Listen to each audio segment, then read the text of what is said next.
Why did 60s computers need specialized environments? Imagine a room filled with giant machines that look like they belong in a science fiction movie. Back in the 1960s, computers were huge, powerful, and needed special spaces to work properly. These machines were so large they often took up entire rooms, sometimes as big as a small house. They generated a lot of heat during operation, which could damage their delicate parts. To keep them cool, engineers installed special air conditioning systems that kept the temperature just right. Without proper cooling, the computers would overheat and stop working. Power was another big challenge. These computers used enormous amounts of electricity, sometimes as much as a small factory. They needed heavy-duty electrical wiring, voltage regulators, and backup generators to stay running smoothly. Regular office outlets simply couldn't handle the load. This meant building dedicated electrical setups designed specifically for these machines, ensuring they had enough power without risking electrical fires or damage. Temperature was only part of the story. Humidity levels had to be carefully controlled too. Too much moisture could cause circuits to short out or corrode. Too little humidity could create static electricity, which could fry sensitive electronic parts.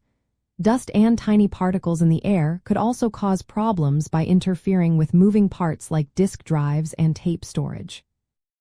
To prevent this, computer centers used special filtration systems and kept the environment as clean as a laboratory. Data storage systems of the time, like the IBM 7030 Stretch, needed stable environments. These mechanical storage devices were sensitive to vibrations, temperature swings, and humidity changes.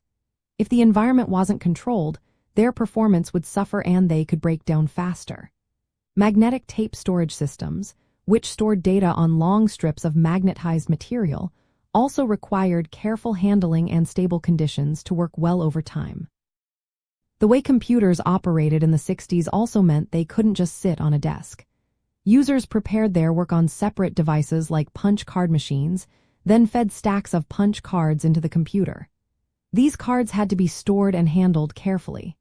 The output, such as printed reports or new punch cards, needed proper space for storage and organization.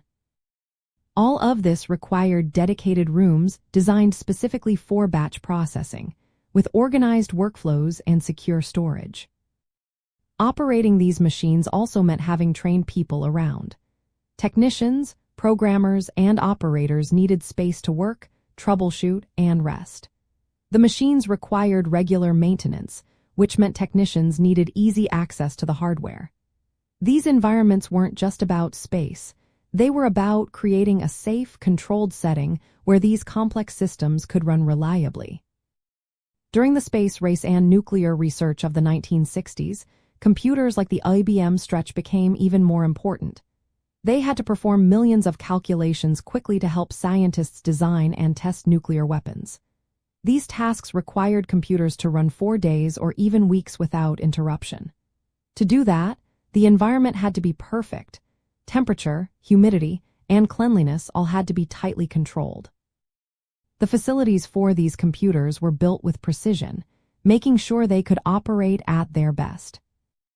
All these factors show why computers in the 60s needed specialized environments.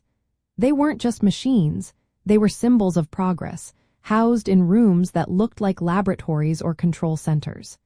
These spaces protected the technology, kept it running smoothly, and helped push forward the innovations that shaped our modern world.